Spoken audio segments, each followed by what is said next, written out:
Hoje é sexta-feira, hoje é dia de Seu Direito aqui na TV Câmara, o seu canal 61.3 digital, que também é transmitido pelo canal 361.3 da Sky.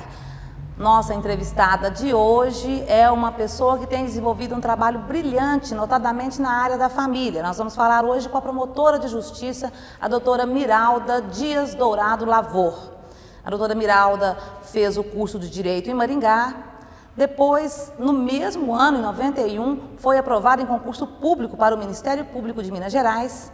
Está em Uberaba desde 1994. Neste meio tempo, ainda fez pós-graduação em Direito Processual pela Uniub e mestrado em Ciências Político-Jurídicas em Lisboa, isso mesmo, lá na Europa. Doutora Miralda tem desenvolvido um trabalho brilhante na vara de família em Uberaba. Nós vamos falar com ela daqui a pouquinho, mas antes disso eu preciso lembrar a você que você pode falar conosco pelo seu direito, @câmarauberaba.mg.gov.br ou pelo telefone 3318-1767. Doutora Miralda, muito bom tê-la aqui conosco, seja muito bem-vinda. Muito obrigada, é um prazer estar aqui no seu programa, especialmente para falar desses projetos da Promotoria de Família que são muito interessantes e muito importantes para a comunidade de Uberaba. A família mudou muito ao longo dos anos e ela tem mudado desde o seu conceito de formação, de criação, de valores, de sociedade muito rapidamente.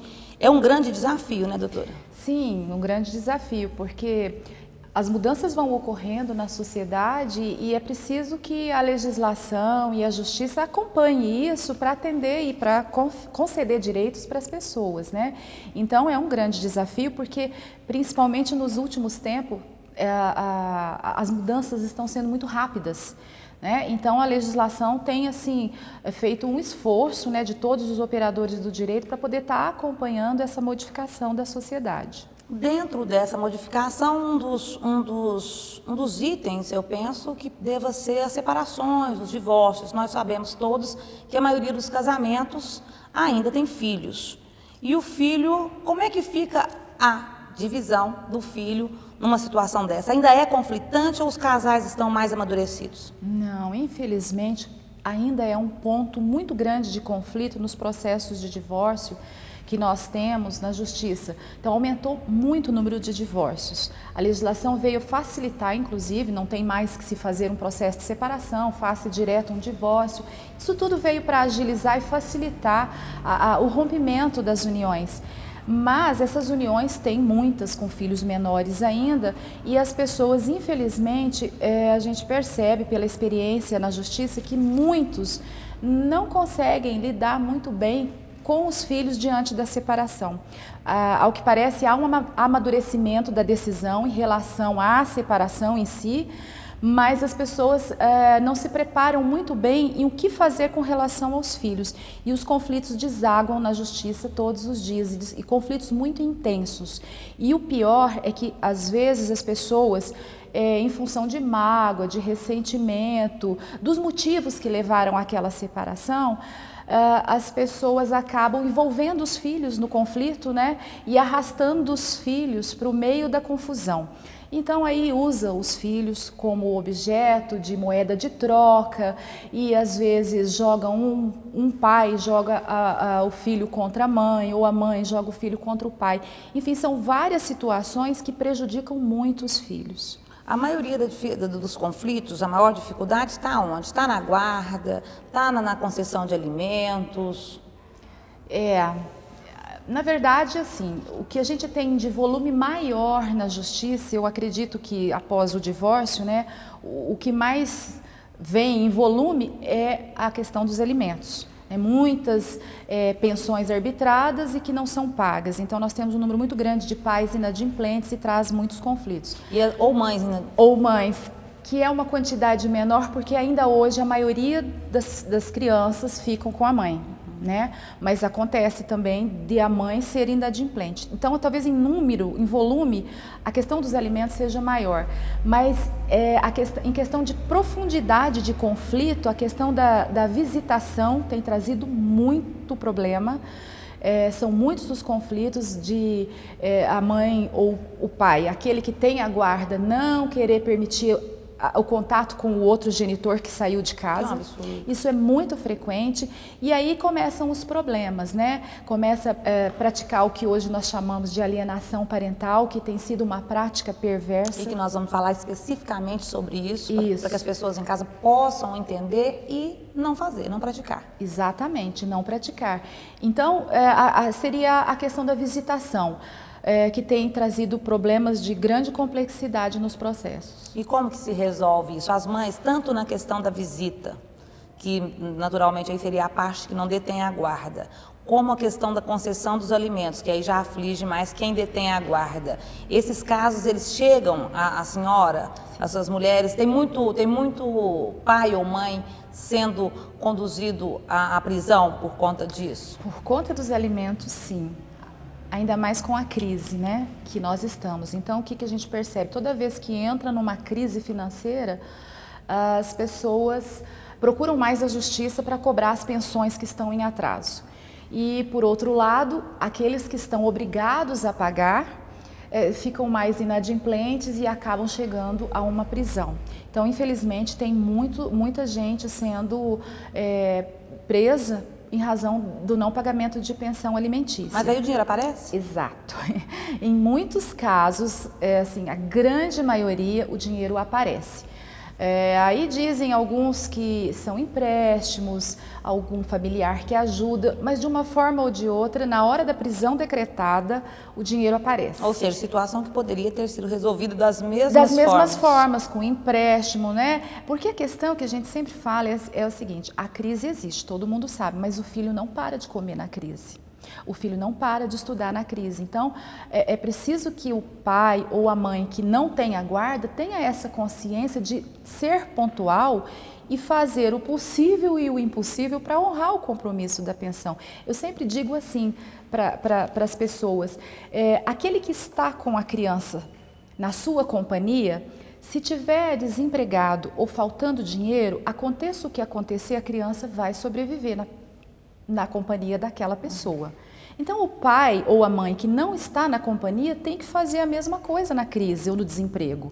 Tem que, eu digo assim, se virar nos 30, fazer bico, fazer extra, fazer hora extra, enfim, fazer o que for possível para tentar honrar o compromisso, porque aquele que está com a criança ali e tem que acordar de madrugada para levar num pronto-socorro, pagar um táxi de última hora, então ele se vira nos 30. Então todos têm que fazer um esforço de ambos, de pai e de mãe. Por aí, nos arredores, a gente ouve muito quem tem o dever de oferecer os alimentos dizer, mas não está sendo investido na criança. Essa também é uma alegação muito comum. A parte que detém a guarda tem que prestar alguma conta? Hoje em dia, a nova lei da guarda compartilhada, ela até menciona algo acerca disso, da possibilidade de você exigir que o outro, né, esclareça como que está sendo gasto o dinheiro. Essa é uma queixa recorrente, mas não é uma queixa assim muito frequente. Porque, via de regra, Gelves, o que mais temos na justiça são pensões com valor pequeno. Pequeno seria o quê hoje, a média? Da camada mais baixa da sociedade, que é a maioria, 30% do salário mínimo. Agora, para quem tem algum emprego, 30% do rendimento líquido. Como o rendimento líquido das pessoas não está muito elevado hoje, então 30% de um salário que passa de mínimo também não vai ser muita coisa. Então não dá para hoje as pessoas chegarem na justiça e falar, não, você não está gastando com o nosso filho, você está gastando com você. Mas às vezes a gente vê R$236, R$300, não dá para fazer festa e a mãe gastar com ela e deixar a criança. Você entende? Então, assim, é uma alegação que acontece, mas ela não é tão frequente porque haja vista o valor que tem sido arbitrado em função da própria situação financeira das pessoas. É uma situação difícil que a gente não consegue deixar de sofrer junto e que a gente sabe que é palpitante. Nós voltamos daqui a pouco.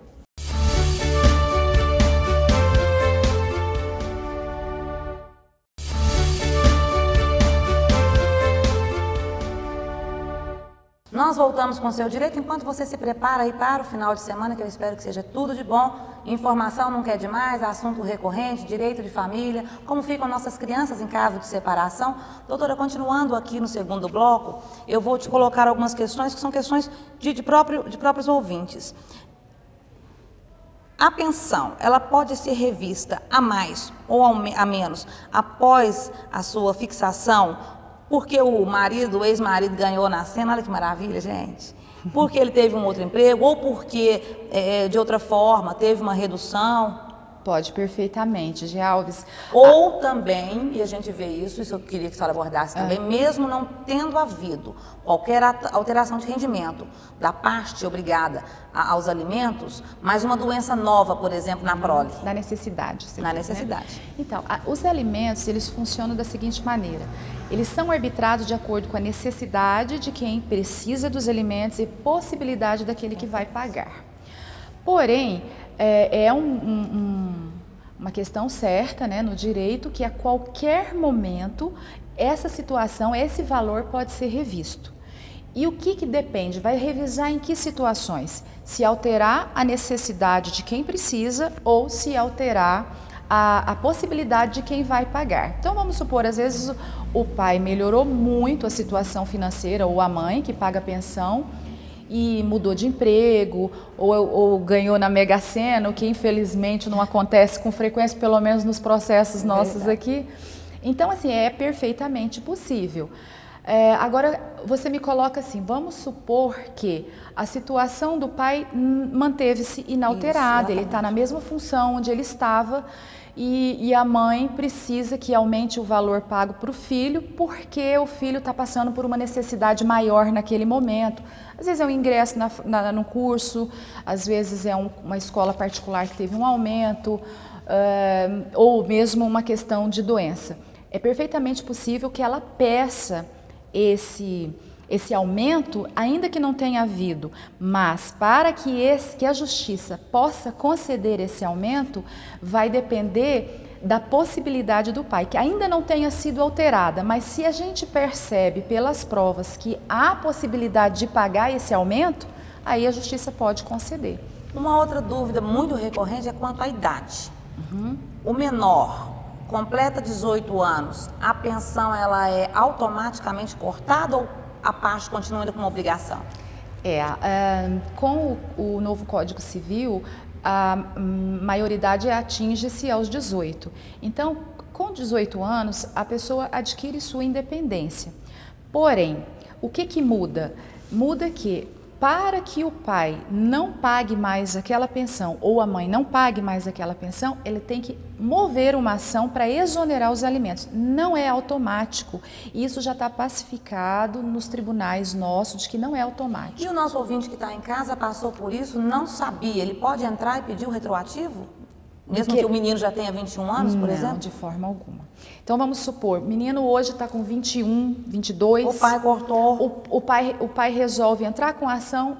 Não, mas eu digo numa questão em que completou-se 18 anos, não entrou-se com essa ação, simplesmente parou de pagar.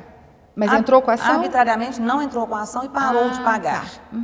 Pode ser feito alguma coisa? O filho pode entrar com uma ação para executar os alimentos que ele parou de pagar. Porque em tese é uma dívida. É uma dívida, é uma dívida. Só deixa de ser dívida a partir do momento que ele obtém uma decisão dizendo não precisa mais pagar. E uma outra coisa que é interessante também, que as pessoas fazem muita confusão. A partir dos 18 anos, muda um pouco a situação, porque apesar dela ser maior, ela ainda tem direito de receber pensão se não trabalha. Provar que ainda necessita daqueles alimentos.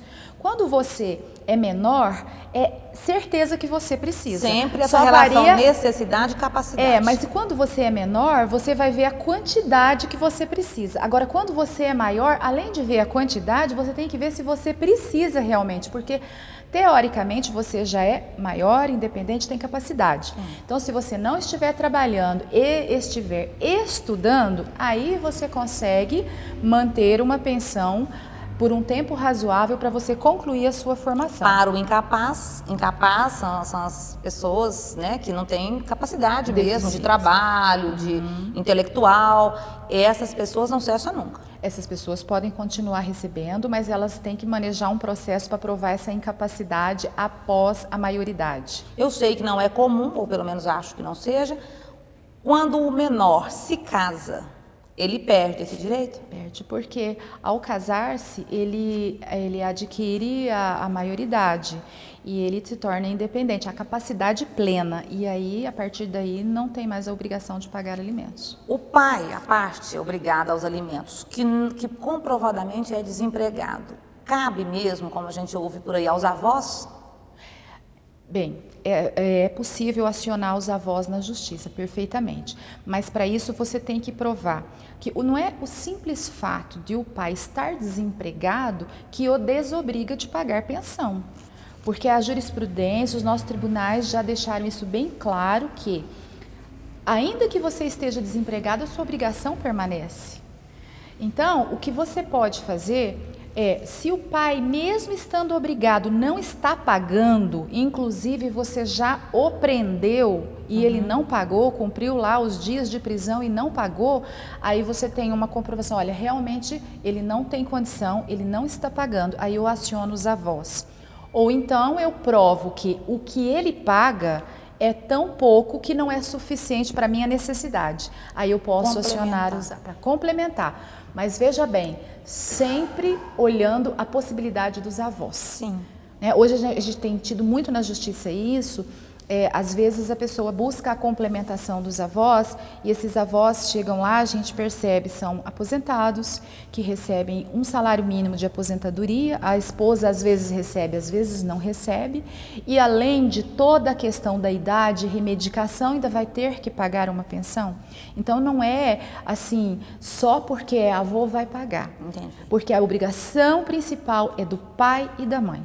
E aí depois parte subsidiariamente para os avós, se eles tiverem possibilidade. Para completar esse tópico, doutora, uma questão que chegou ontem de um menino de 18 anos, que ele não tem paternidade reconhecida, a mãe... É muito interessante a história, a gente acha que isso é coisa de novela, mas não é. Eu fiquei impressionada. A mãe, no Maranhão, saiu com um caminhoneiro, engravidou. Passaram-se os anos, ela tem 4 filhos de cada um do pai, não recebe pensão de nenhum. Ela na estrada com o marido atual, que assim, tem gente boa no mundo, casou e acolheu todos os filhos e cria esses meninos, todos trabalham. Esse caso, aí ela está na estrada com o atual marido, olha num caminhão, vê o pai do filho dela de 18 anos. O marido protege a esposa, desce, conversa, enfim, não se fala nisso. E evita-se esse comentário em casa, talvez em respeito ao pai atual. O menino me pergunta o seguinte, ele pode, claro, buscar o reconhecimento da paternidade e efetivada, cobrar alguma coisa pelos alimentos não dados durante 18 anos e a questão do patrimônio, se houver, a partir de então, ele entra aí no inventário, num eventual futuro? Bem, ele pode buscar a paternidade, né, como você mesmo já falou. Agora, o retroativo, isso não pode, isso já está pacificado. Porque ele sobreviveu sem a pensão. Não é só por isso, é porque até então não existia uma obrigação fixada na justiça para que ele pagasse. E por que não existia? Porque simplesmente ele não era pai. Então, ele não tinha obrigação de pagar, porque só tem obrigação de pagar quem é pai, e só é pai quem está lá no assento de nascimento, filho de...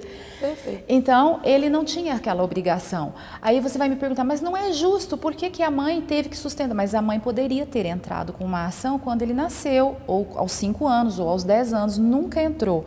Então, não seria nem justo que agora você exigisse retroativo, sendo que ele nem tinha a obrigação, ou talvez nem conhecimento de que o filho era dele. Eu falei que era a última pergunta sobre o assunto, mas a gente vai falando, vai surgindo outros. Tem muito. O Marcelinho está me dizendo aqui que o tempo acabou de novo.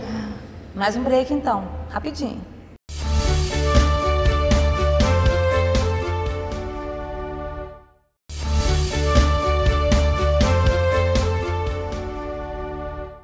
Nós estamos de volta com Seu Direito, que recebe hoje a promotora de justiça da Vara da Família, doutora Miralda Dias Dourado Lavô, que está dando um show de bola aqui, fala muito bem, esclarece dúvidas pontuais.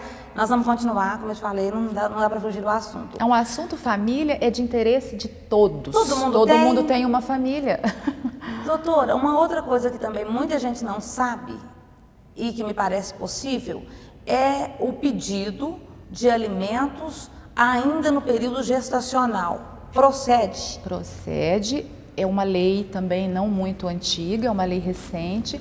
Há a possibilidade que a gente chama de alimentos gravídicos. Então a pessoa está grávida, não é casada, né? E precisa de quer receber uma pensão para ajudar durante a gestação. Então ela pode entrar na justiça provando que está grávida e trazendo provas mínimas de que aquela pessoa é o possível pai do seu filho. Fotos, por exemplo. Por exemplo, mas não só. Testemunhais?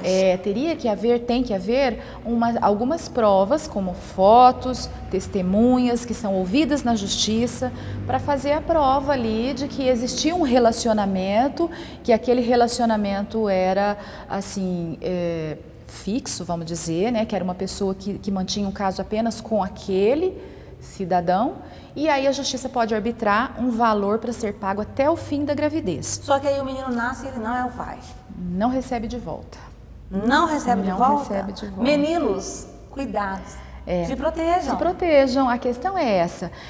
Por que não? Porque existe um princípio no direito de família que é da irrepetibilidade dos alimentos. Não se devolve. O que você come não devolve. Você comeu, você alimentou. Então, mas o pai que alimentou sem ser o pai, na verdade, levantada a real paternidade, ele pode acionar o pai reconhecido? Porque ele pagou uma dívida que não era dele? Eu sei que você... Não creio que seja possível isso.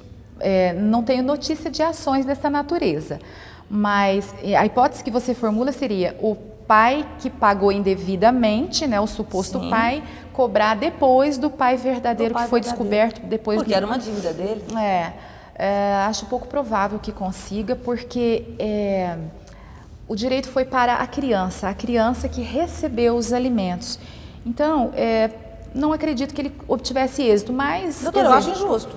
Pode ser que... Eu entraria se fosse o pai. Não tenho notícia de ação dessa natureza, mas direito de ação é uma coisa que, né, a pessoa tem. Então, se ela achar que consegue postular isso, né, seria até uma tese boa, né? Acho que eu vou defender essa. Mas olha, a verdade é que raramente isso acontece, porque na maioria dos casos a gente tem elementos razoáveis de convicção e que conduzem à fixação de um valor ao pai mesmo. E uma outra coisa que acontece muito é acordo. Então chega na primeira audiência, o suposto pai comparece e fala o seguinte: eu vou concordar em pagar, eu faço um acordo aqui, até o final da gravidez eu pago X.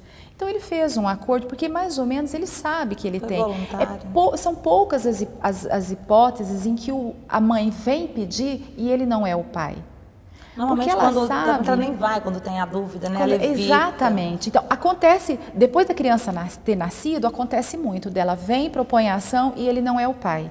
Mas dos gravídicos, isso é muito raro acontecer. Até porque os gravídicos são bem... Pouco tempo, geralmente até que a pessoa entra com a ação, chega à audiência, o juiz tem condição de fixar, faltam poucos meses. Não, assim, a gente consegue um prazo, porque geralmente as pessoas demoram um pouco para entrar, porque fica naquela situação. Vamos tentar, ô fulano, ajuda, e vai ali, vai 3 meses, até descobrir que está grávida, você entendeu? E quando se fala em alimentos, a gente pensa no alimento à criança, mas há também a aplicação de alimentos a idosos, não é isso? Sim, hoje nós temos na justiça alimento para os idosos, para os pais pedindo alimentos para os filhos, né? E é comum, doutora? Não muito comum, nós temos casos, mas assim, não é uma situação corriqueira, não. Que bom. Que bom. E quando tem, geralmente, a gente percebe assim, é muito triste, porque você vê ali na mesa de audiência, né, pessoas que tiveram um vínculo muito grande, hoje estão afastadas ou situação financeira difícil mesmo. Então, assim, é muito triste chegar a ter que pedir alimentos para os filhos, mas não são muitas as hipóteses, são poucos casos que nós temos, felizmente. Felizmente. A guarda compartilhada, na opinião da senhora, ela é o caminho? E o que é exatamente na prática isso? A guarda compartilhada, ela é o seguinte, é o compartilhamento das responsabilidades pela criação de um filho. Guarda compartilhada não significa necessariamente eu dividir o tempo da criança, 50% das horas de um dia vai ficar para um e 50% para o outro. Não é? Porque seria pouco funcional, né? Exatamente. Então, é compartilhamento de decisões. Olha, nós vamos mudar de escola o nosso filho. Então, vamos sentar e compartilhar a decisão. O nosso filho quer participar de um evento, uma festa, uma viagem. Vamos decidir em conjunto? Vai ou não vai? Sim ou não? É serenidade, é serenidade. É amor. Né? É a situação ideal. É um pouco difícil de ser aplicada na prática em face dos ressentimentos e das mágoas existentes entre os ex-companheiros. Então, isso traz uma certa dificuldade, porque imagina se a pessoa... Nós temos muitos casos que a mãe não conversa com o pai e o pai não conversa com a mãe. Não, mas eu não vou falar com ele. Então, como você coloca duas pessoas que não se conversam, né, para resolver a situação de um filho? Então, ela é um caminho ideal? Mas ainda é preciso uma conscientização das pessoas que estão em processo de separação de que essa é a situação ideal e se preparar para isso. Sabe, ter maturidade, ficar acima das diferenças, das desavenças, e isso ainda é difícil. E nós falamos da alienação parental, que me parece comum, infelizmente, e também dessa dificuldade aí dos pais. A promotora Miralda foi a autora, a senhora foi a autora do projeto? Não, o projeto é de autoria do CNJ, eu ajudei a implantar aqui em Uberaba. Eu trouxe a ideia para cá. Nós falamos de parentalidade, da dificuldade de muitos pais, e tem um projeto muito bacana do Conselho Nacional de Justiça, que a doutora Miralda foi, vamos chamar de coordenadora aqui na região, tem dado um efeito bacana, infelizmente mesmo, viu, doutora? Muita gente não sabe, nós aqui do Seu Direito até agradecemos a doutora Dálida Fonseca, também, né, agora promotora aposentada, que nos contou isso e que chamou a atenção, que são oficinas justamente para tentar conscientizar os pais do mal que faz você virar um filho contra o outro, você criar constrangimentos dentro do próprio seio familiar, mesmo sendo uma família de pais separados. Esse projeto ganhou no 3º lugar, né, doutora? Num concurso do Ministério Público de Minas Gerais. Nós te cumprimentamos e a gente quer que a senhora explique como que funciona, como são eleitas essas famílias, qual que é o resultado que a gente está conseguindo colher? Perfeito. Esse projeto, Alves, eu até agradeço muito a possibilidade de estar aqui falando, porque é muito importante que todas as pessoas da comunidade saibam da existência dele. Quem estiver com processo de separação na justiça, processo de ruptura de relacionamento, processo de guarda, processo de visitas, alienação parental, alimentos, estiver em conflito, podem ser selecionados para participar desse projeto. A seleção é feita como? O próprio juiz do processo escolhe... Pela história. Pela história, mas a ideia é que com o tempo a gente consiga chamar todas as pessoas que estão passando por algum processo na justiça e que tenha filhos menores na família, na vara de família. Então a ideia, porque o projeto, o que ele visa? Ele visa orientar essas pessoas que estão em processo de ruptura a como passar por esse momento de reorganização da estrutura familiar, como passar por esse momento sem deixar tantos traumas para os filhos. Porque se concluiu o seguinte, a separação em si não é ela que provoca trauma hoje mais nas crianças, porque a separação já é uma realidade na sociedade. Muitos são os casais que se separam e têm novas uniões e separam de novo. Então, assim, isso já virou... Os nossos filhos. Exato, isso já está meio que aceito. O que é prejudicial e que causa trauma é esse excesso de conflito entre os pais. Esse conflito constante que envolve os filhos e deixa os filhos fragilizados, doentes, emocionalmente abalados, despreparados e faz com que eles cresçam com sequelas. Isso é muito sério.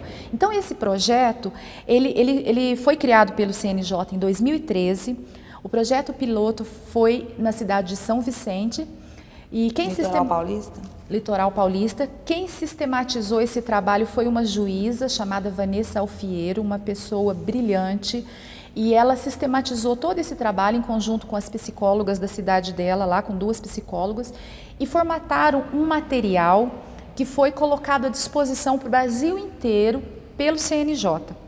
Então, o que consiste esse material? Cartilhas, slides e vídeos. Então, as famílias são convidadas pela Justiça, o juiz escolhe os processos. Essa escolha, por enquanto, ela está sendo assim, cada juiz, nós temos 3 varas de famílias, cada juiz escolhe 10 processos por mês. Então, são 30 famílias convidadas por mês para participar. De um montante em tramitação, ela tem noção? Ai, não tenho esse número agora para fornecer para você, mas, por exemplo, né? Esses 30.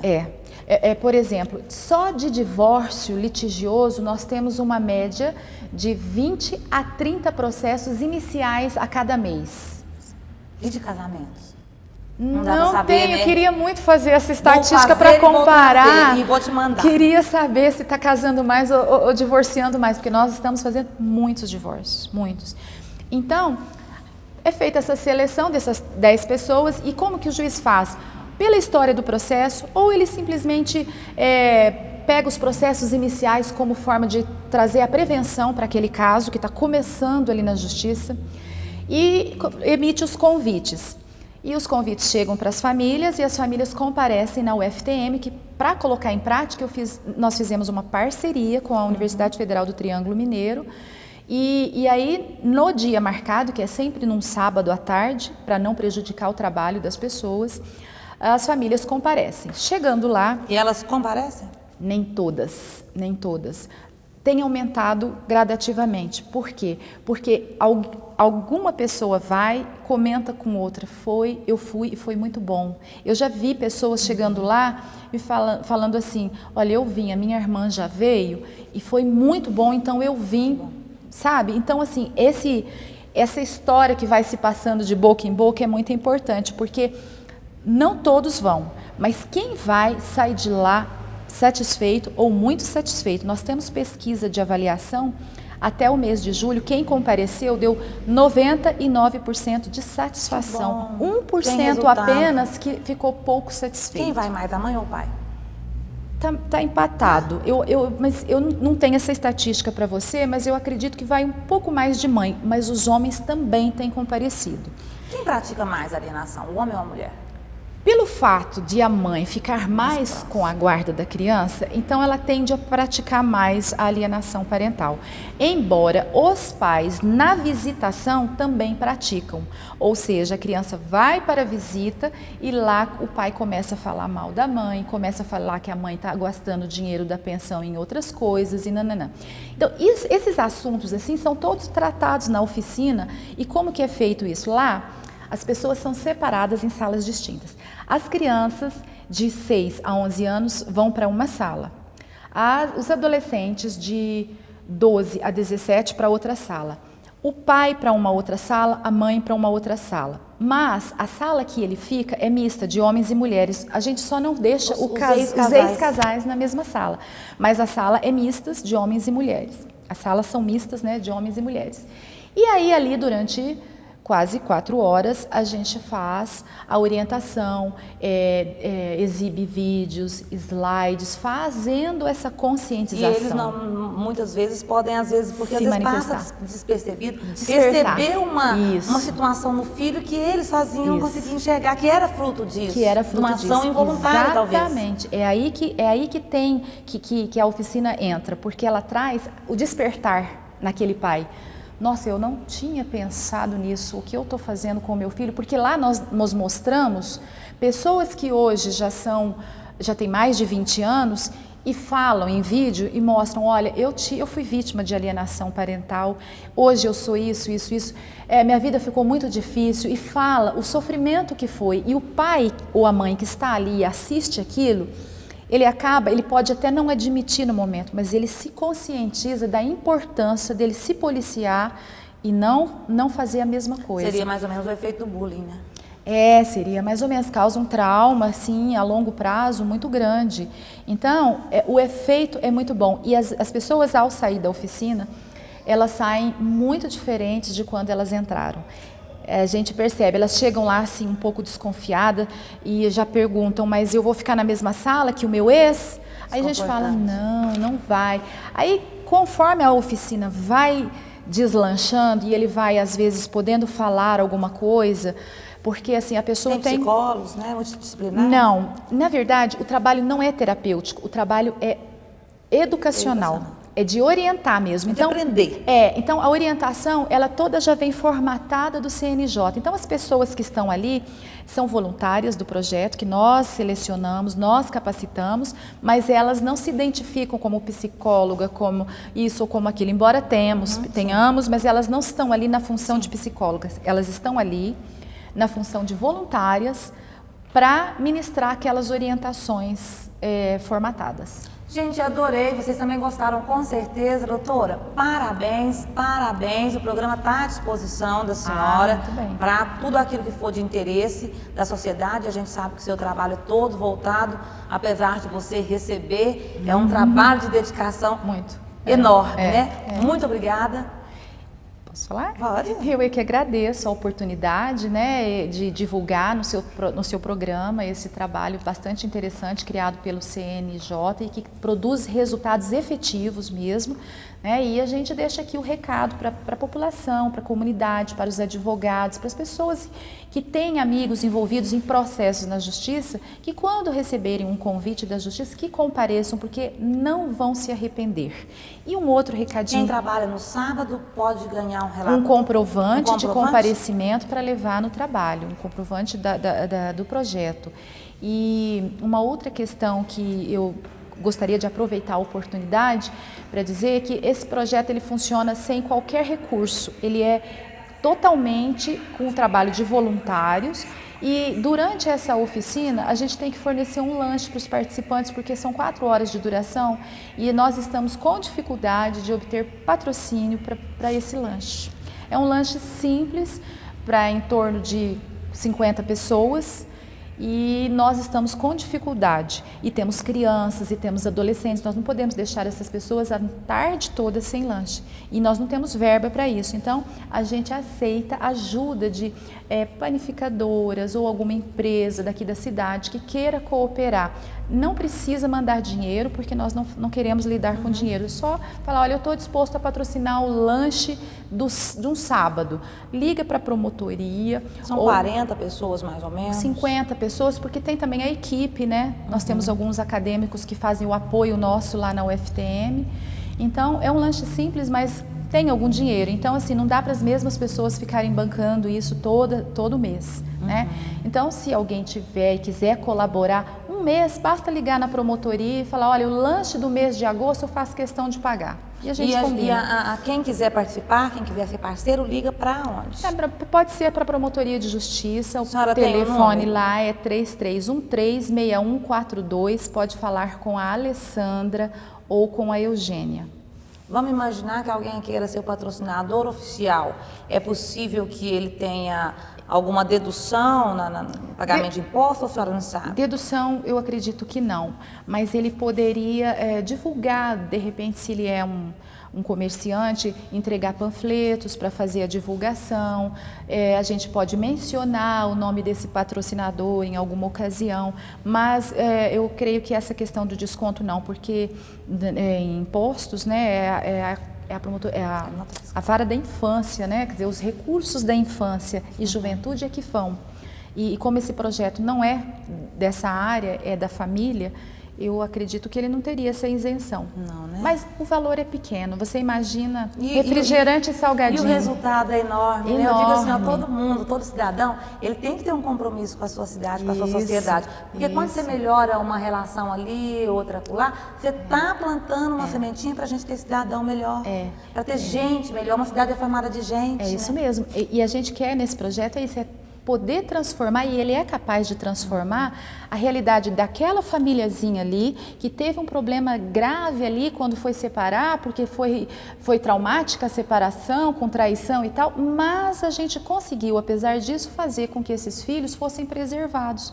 Né? O pai foi alertado na oficina, a mãe foi alertada que não deve conversar na frente dos filhos sobre o processo, que não pode mandar recado, que não pode jogar o filho contra a mãe ou contra o pai. E isso são coisinhas pequenas. Separar a relação do casal com conjugalidade, maternal, com parentalidade. paternal. Exatamente, é conjugalidade com parentalidade. Uma coisa é diferente da outra. O que separou foi o casal. Então não pode, por mais que custe, por mais que a pessoa deteste o outro, né, passe a ter uma raiva daquele outro, ela precisa se conscientizar de que foi o pai ou a mãe que ele escolheu para o filho. Exatamente. E aí ele tem que preservar isso, esse vínculo, dar ao filho a possibilidade de depois, lá na frente, escolher se o pai foi bom ou se foi mal, ou se a mãe foi boa ou se foi má.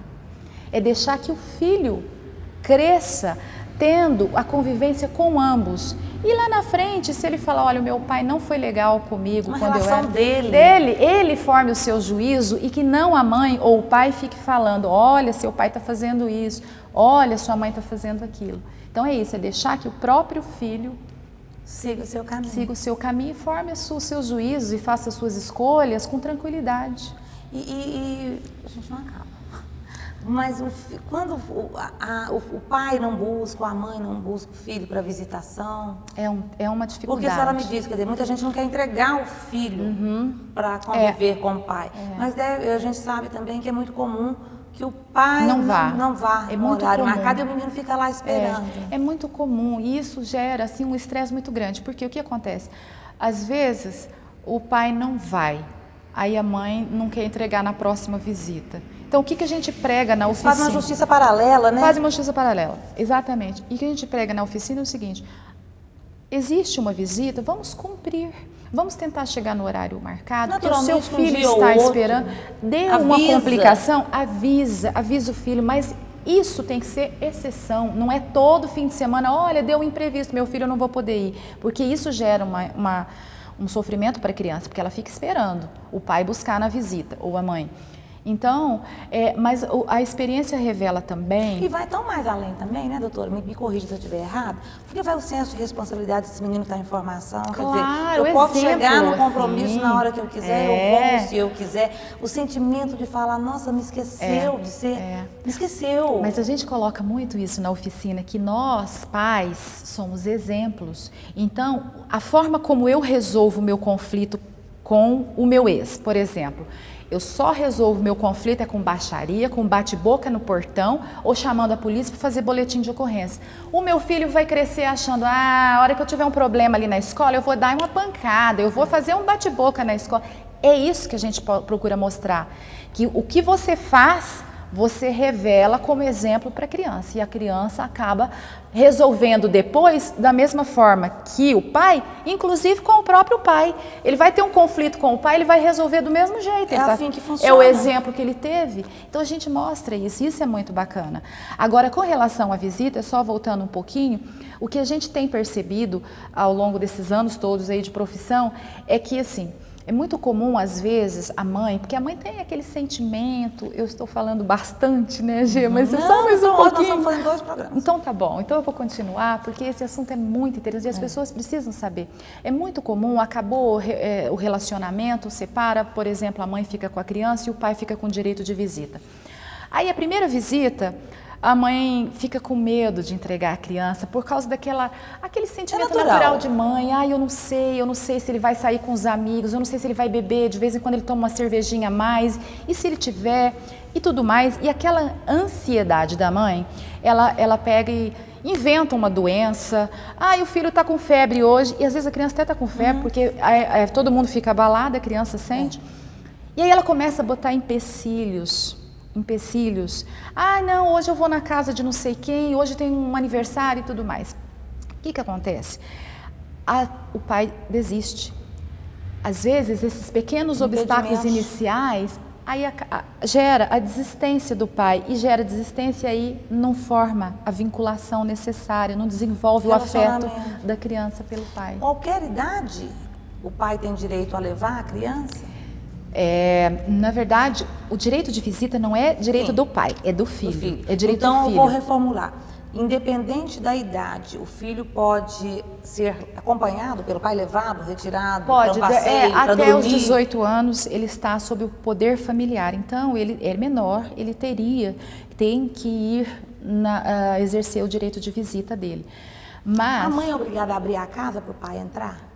Entrar na casa não existe essa obrigatoriedade, mas ele tem que receber com cordialidade e entregar a criança. O que a gente procura buscar nessas oficinas é isso, que você tem que ter com o seu ex um mínimo de cordialidade, como se fosse um colega de trabalho, a gente fala isso. Eu brinco que a gente não dormiu com o inimigo 10 anos. Mas então, não dormiu com o inimigo 10 anos, então você tem que ter um mínimo de cordialidade, faça de conta que ele é um colega de trabalho, aquele que você não é muito simpatizante, mas você também não vai destratar. Então, trate o seu ex com respeito para tratar aqueles assuntos importantes da criança.